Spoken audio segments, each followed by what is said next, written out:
ഹരേ കൃഷ്ണ, ജയ ശ്രീ രാധേ രാധേ. ആരായിരുന്നു കൃഷ്ണൻ?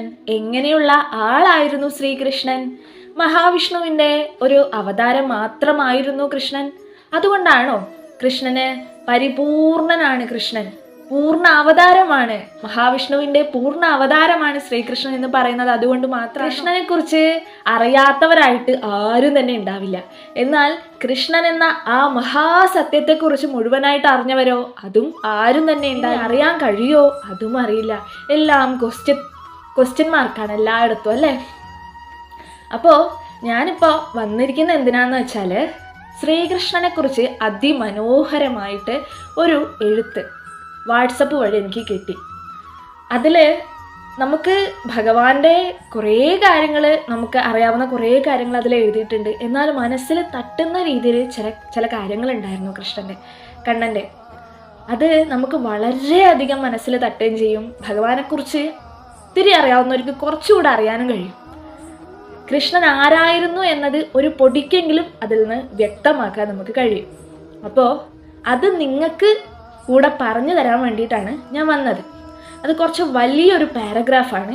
അതുകൊണ്ട് തന്നെ ഞാൻ പകുതിയെ പറഞ്ഞു തരുള്ളൂ കേട്ടോ. കാരണം എന്താണെന്ന് വെച്ചാൽ അതൊരു വലിയ വീഡിയോ ആയി പോകും പിന്നെ. അതുകൊണ്ട് ഞാൻ എന്തായാലും നിങ്ങൾക്കത് മുഴുവൻ പറഞ്ഞു തരാം. പക്ഷേ അത് പകുതിയായിട്ടേ പറഞ്ഞു തരുള്ളൂ. പാർട്ട് 2 അടുത്ത വീഡിയോയിൽ ഇടുന്നതായിരിക്കും കേട്ടോ. അപ്പോൾ ഞാൻ പാർട്ട് 1 കുറച്ച് ഭാഗം ഞാൻ വായിച്ചു തരാം. അപ്പോൾ നമുക്ക് കുറച്ചെങ്കിലും കൃഷ്ണനെക്കുറിച്ച് ഒരു പൊടിക്കെങ്കിലും മനസ്സ് തൊട്ടറിയാൻ പറ്റും. കാരണം അങ്ങനെയുള്ള എഴുത്തുകളായിരുന്നു അതിലുണ്ടായിരുന്നത്. ശ്രീകൃഷ്ണനെ കുറിച്ച് പൊതുവേയുള്ള സങ്കല്പം സർവ്വസുഖ സൗകര്യങ്ങളിൽ മുഴുകി ജീവിതം ആസ്വദിച്ചവനാണെന്നാണ്. എന്നാൽ കൃഷ്ണന്റെ ജീവിതം മുഴുവനും പ്രതിസന്ധികൾക്കെതിരെയുള്ള പോരാട്ടമാണ്. തൻ്റെ ജീവിതത്തെ കൃഷ്ണൻ സ്വീകരിച്ച രീതിയാണ് അതങ്ങേയറ്റം ആസ്വാദ്യമെന്നു നമുക്ക് തോന്നാനിടയായത്. കൃഷ്ണൻ ഒരിക്കലും സുഖത്തിലൂടെ മാത്രം സഞ്ചരിച്ചിരുന്നവനല്ല. തൻ്റെ കുലം തമ്മിൽ തല്ലി നശിക്കുന്നത് ഭാവഭേദമില്ലാതെ നോക്കി നിന്നവനാണ് കൃഷ്ണൻ. എന്തെല്ലാം വിപത്തുകൾ വന്നു ചേർന്നാലും വിലപിക്കാതെ അവയെ സധൈര്യം നേരിട്ടവനായിരുന്നു കൃഷ്ണൻ. ഈ കാരണങ്ങൾ കൊണ്ട് തന്നെ ശ്രീകൃഷ്ണനെ ഭാരതീയർ പൂർണ്ണ അവതാരമായി വിളിക്കുന്നു.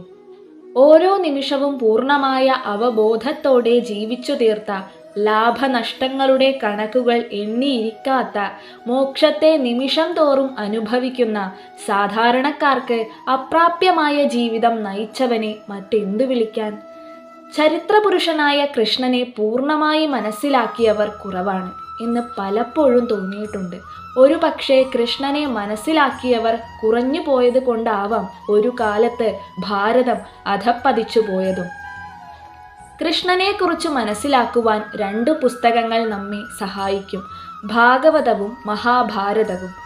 ഭാഗവതത്തിൽ കൃഷ്ണന്റെ കുട്ടിക്കാലവും കുടുംബജീവിതവും അതിഭാവുകത്വത്തോടെ വിവരിക്കുമ്പോൾ, ചരിത്രപുരുഷനായ സാമൂഹ്യ നായകനായ കൃഷ്ണനെ അറിയുവാൻ സഹായകമായിട്ടുള്ളത് ഇതിഹാസ ഗ്രന്ഥമായ മഹാഭാരതം തന്നെയാണ്.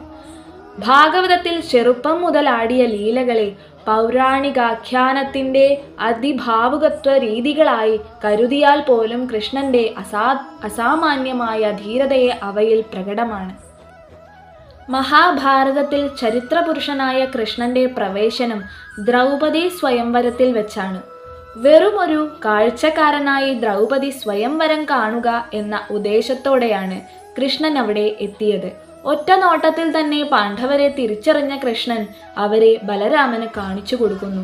പാണ്ഡവരെ മനസ്സിലാക്കിയ കൃഷ്ണന്റെ നിരീക്ഷണ പാടവത്തെ തീക്കട്ടയെ ഒളിപ്പിക്കുന്നത് എങ്ങനെയെന്ന കൃഷ്ണന്റെ ചോദ്യത്തിന്റെ അകമ്പടിയോടെ വ്യാസൻ മനോഹരമായി വരച്ചു കാട്ടുന്നു.